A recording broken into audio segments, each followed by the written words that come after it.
Hi friends, నేను మీ టిఆర్కే.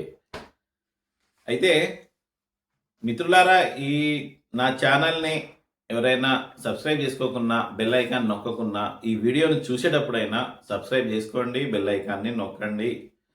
విషయంలోకి వెళ్దాము. ఇవాళ మన కే ర్యాంప్ సినిమా రిలీజ్ అయింది. ఆ మూవీని నేను చూడడం జరిగింది. అయితే ఆ సినిమా గురించి కొన్ని విషయాలు మీతోనే చెప్దాం అనుకుంటున్నా. అవి ఏంటిదంటే, ముఖ్యంగా ఈ సినిమాల హీరో కిరణ్ అబ్బవరం నటన బాగుంది. ఆ సినిమాకు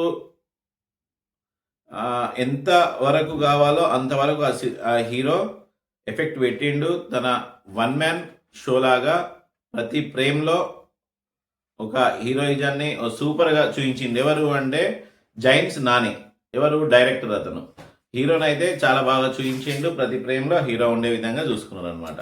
అయితే ఈ కిరణ్ అబ్బవరంతో పాటు నూతన హీరోయిన్ పరిచయం అయింది, యుక్తి తరీజా. తను సినిమా ఫస్ట్ హాఫ్ మొత్తము ఒక అంత పెద్దగా పాత్ర ఇవ్వకున్నా సెకండ్ హాఫ్ మొత్తం తన చుట్టే సినిమా నడుస్తుంది. అయితే ఇంటర్వెల్కు ముందు వచ్చే సీన్ మాత్రం చాలా బాగుంది. అదైతే ఎంజాయ్ చేస్తారు సినిమా చూసినప్పుడు మీరు. అదేవిధంగా సీనియర్ హీరో సాయి కుమార్ గారు తనకు పాత్ర ఎంత ఉన్నదో అంత న్యాయం చేసిండు, చాలా బాగా యాక్ట్ చేసిండు. సీనియర్ హీరో నరేష్ గారు మరియు వెన్నెల కిషోర్ ఇద్దరి మధ్యలో వచ్చే కామెడీ సీన్స్ మాత్రం ఇక సూపర్. ఇక నవ్వి నవ్వి చాలా ఎంజాయ్ చేస్తాం మనం. ఇది సెకండ్ హాఫ్లో అయితే వాళ్ళిద్దరి మధ్యలో చాలా బాగా కామెడీ సీన్స్ పడినాయి.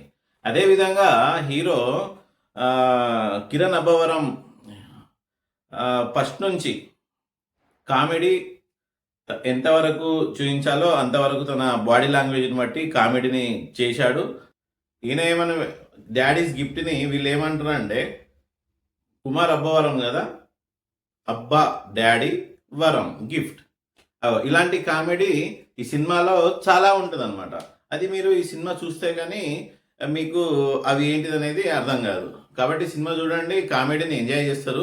ఇందులో ముఖ్యంగా చెప్పుకోవాలంటే చిన్నప్పటి నుంచి హీరోను గారాభంగా తండ్రి పెంచుతాడు అనమాట. అయితే చిన్నప్పుడే వాళ్ళ మమ్మీ చనిపోతుంది. మమ్మీ చనిపోయినప్పుడు ఏం చేస్తాడు, తండ్రి ఆ కొడుకును గారాభంగా పెంచుతాడు. ఆ కొడుకు ఏమవుతాడు అంటే లాస్ట్కు పెరిగే కొద్దీ తాగి తందనలాడే స్థాయికి వచ్చేస్తాడు. సినిమా కాబట్టి హీరో తాగినా తందనలాడినా పెద్ద సమస్య ఉండదు. అదే బయట తాగినామనుకో మన ఆరోగ్యం ఖరాబ్ అవుతుంది, మన ఇంట్లో ఫ్యామిలీ మొత్తం సఫర్ అవుతుంది మనల్ని చూసి. కాబట్టి మిత్రులారా, మీరు మాత్రం సినిమాను మాత్రం ఫాలో అవ్వకండి. వాళ్ళు ఏదైనా తాగుతారో ఏమైనా చేస్తారు, అది యాక్టింగ్ కాబట్టి. కానీ మన నిజ జీవితంలో యాక్టింగ్ కాదు, అది రియల్గా తాగుతాం కాబట్టి మన ఆరోగ్యము చెడిపోవడం మాత్రం ఖాయం. ఓకేనా. తర్వాత ఈ సినిమాలో హీరోయిన్కి ఒక డిసీజ్ చూపించారు. ఆ డిసీజ్ ఏంటంటే పోస్ట్ ట్రామాటిక్ స్ట్రెస్ డిజార్డర్. ఈ డిజార్డర్ వలన ఏమవుతుందంటే, ఒక మనిషి ప్రామిస్ చేసిన ఒక ఆ టైంకి నేను నీకు కలుస్తా అని అన్నా, అవతల మనిషి, ఆ డిజార్డర్ ఉన్న మనిషి ఫిక్స్ అయిపోద్ది అనమాట. వాళ్ళ మెదడులో ఫిక్స్ అయిపోద్ది. ఫిక్స్ అయిపోయినాక ఆ టైంకు తను రీచ్ కాకుండా ఆ ప్రామిస్ని బ్రేక్ చేసిన ఒక రకమైన కోపం వచ్చేస్తుంది. ఆ కోపంలో చనిపోయేదాకా కూడా వెళ్తారు అనమాట. అలాంటివి మనం రోజు వార్తాపత్రికల్లో చదువుతున్నాము. పిల్లల్ని చంపేసి తల్లి చనిపోవడం, పిల్లల్ని చంపేసి తండ్రి చనిపోవడం, మొత్తం ఫ్యామిలీ చనిపోవడం. అరే అవన్నీ కాదు. ఒక 2 నిమిషాలు ఆలోచించండి. మీ ప్రాణాలని కాపాడుకుంటారు, పక్క వాళ్ళను కూడా కాపాడతారు, పక్క వాళ్ళ ఆనందానికి మీరు కూడా కారకులు అవుతారు. 2 నిమిషాలే ఆలోచించండి అలాంటి సమయంలో. అది ఈ సినిమాలో చాలా పక్కగా చాలా బాగా చూపించారు. ఈ సినిమాల్లో ఇలాంటివి మనము అబ్జర్వ్ చేయాలి, అంతేగాని ఏదో చేసిరు గవని కాదు. అది ఏ రకంగా చూపించారు, ఆ పాత్ర ఎంతవరకు న్యాయం చేసింది అనేది చూడాలి. ఆ డిజార్డర్ గురించి చాలా బాగా ఆ డైరెక్టర్ గారు చూపించారు. ఇలాంటివి చాలా క్లియర్గా రాబోయే సినిమాలు కూడా ఇలాంటివి రావాలి. ఇలాంటివి అంటే ఇదివరకే మనం చూసినాం. ఎవరు కొందరు హీరోలు అలాంటివి పాత్రలు చేసిర్రు, అవి చాలా బాగా ఉన్నాయి. ఇందులో హీరోయిన్కి పెట్టిరా ఆ ప్రాబ్లము, ఆ జబ్బు అనేది హీరోయిన్కి చూపించడం జరిగింది. అంతకుముందు సినిమాలో హీరోలకు చూపించారు అనమాట. అయితే అది చాలా బాగా పండింది. ఆ హీరోయిన్ కూడా చాలా బాగా యాక్ట్ చేసింది. అయితే ఇందులో మనము ఇంకో విషయం చెప్పుకోవాలి. మ్యూజిక్ కూడా ఓకే, పర్లేదు, బాగానే ఉంది.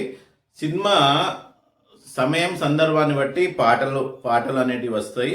చాలా బాగుంది. ఫైట్స్ కూడా ఒక రెండో మూడో ఉన్నవి. అవి కూడా ఎంత ఉండాలో అంతే పెట్టిర్రు.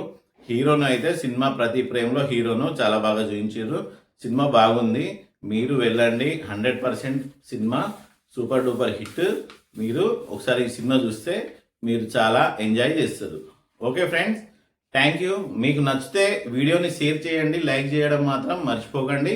మీరు ఈ సినిమా చూస్తే మాత్రం మీకు ఏ విధంగా అనిపించిందో సినిమా మీరు కామెంట్ రూపంలో తెలపండి. ఓకేనా? థ్యాంక్ యూ మిత్రులారా.